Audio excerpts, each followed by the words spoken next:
মোংলায় ঘেরাও ও অবস্থান কর্মসূচি উপলক্ষে বিভিন্ন সরকারি দপ্তরে পুলিশ মোতায়েন করা হয়েছে। আসন পুনরুদ্ধারের দাবিতে সর্বদলীয় সম্মিলিত কমিটির পূর্ব ঘোষিত কর্মসূচি শুরু হওয়ার আগে সরকারি কর্মকর্তা ও কর্মচারীরা নিজ নিজ অফিসে প্রবেশ করেন। অফিস টাইম শুরু হওয়ার আগেই দপ্তরগুলোতে পুলিশের উপস্থিতি লক্ষ্য করা যায়। অফিসের গেট বন্ধ রেখে ভিতরে নিয়ম অনুযায়ী কাজ চালাচ্ছেন কর্মকর্তারা।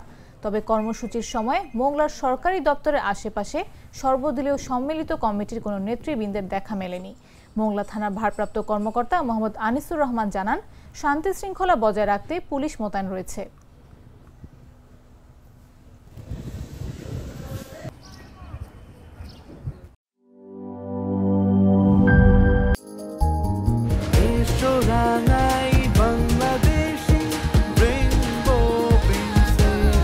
রেইনবো পেইন্টস, ছড়াও জীবনের রং।